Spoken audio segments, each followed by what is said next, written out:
back to Rubbin Minds. And of course, I have a man in the studio whom, well, if you're walking down the street, you might confuse him with Thor. The good looks, tick. Fine boy, tick. Actor, tick. Producer, everything is the whole package. His name is Mofe Duncan, and we have him here. Great to have you, bro. What's going on? I do not think I've had the privilege of interviewing you one-on-one. Thor, really? Thor. I mean, I don't see you as low-key. We actually caught up at the launch of Infinity War, which you are still recovering from. But let's put that aside.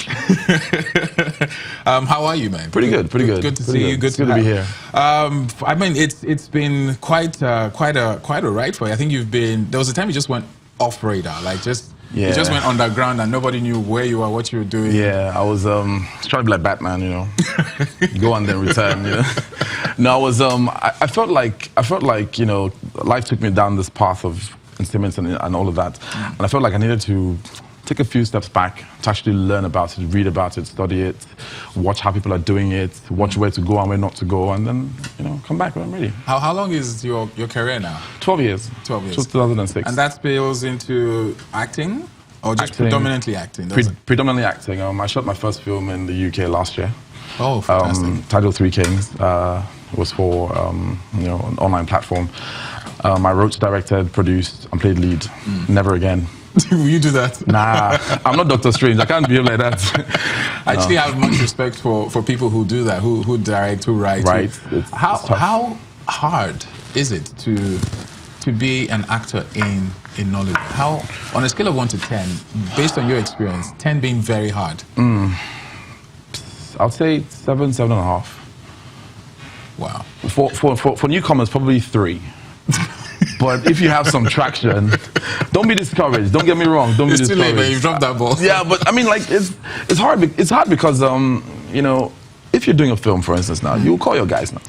Yeah. You call your guys. No budget. No budget. You call your guys. You know what I mean? You call your guys.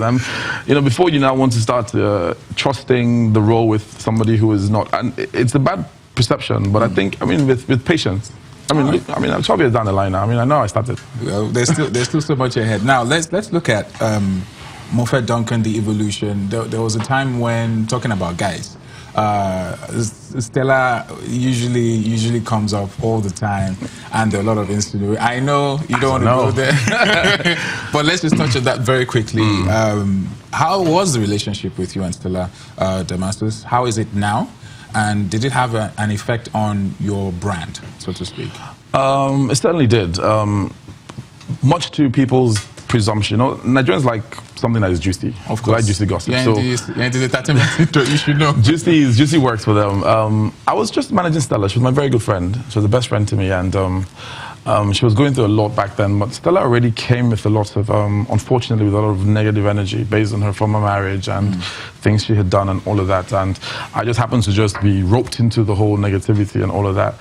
It was very sad, you know, what they said about her, but she was just like a best friend to me, and I was managing at the time. And it's part of what I said about going behind the camera, learning the ropes, seeing how it's done. She helped me a lot about the industry in terms of like what roles to collect. You know, even till now, I don't do every movie role that I get. And the reason is because I want my audience and my fans to value me when next to see me on TV. If I do every movie role that I'm in, then when I'm on TV, like, oh, I can catch the next one. But if I stay away for a bit, come back, like, oh, he's back, or he's this, or, you know, so I pace my movies. I mean, talk about Brad Pitt. How many Brad Pitt movies? If Stella calls you to manage her now, would you be willing to? For the right fee? For the right fee, I probably wouldn't. Not because of anything, but because I need to be managed myself. You know what I mean? We're still friends. I mean, we're still friends. I still talk to her daughters and all of that. I mean, she's based in the States now. She's remarried, and wish her all the well. But that relationship was purely work-related. But because of Stella and everything that happened with her, it got roped into it. How has that taught you to behave in the limelight? Are you more cautious? Because I know, for example, now your Instagram, your profile is private. You're a public figure. I think you're over 100,000, but you're still private. 110. Sorry, 100. 10K is a lot, actually. Yeah, a lot of. So, how, was that an offshoot of that particular episode, or is this a decision you just made on your own? I think it was after I got married.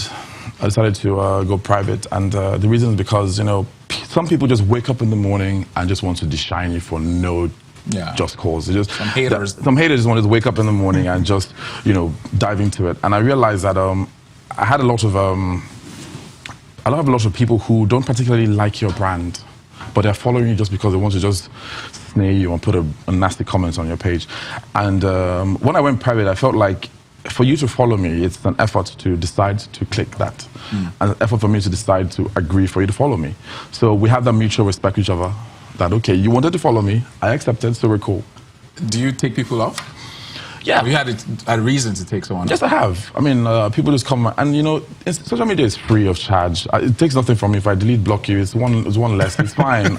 You know, because, bro, the town is already, the country is already too unhappy in terms of, you know what I mean?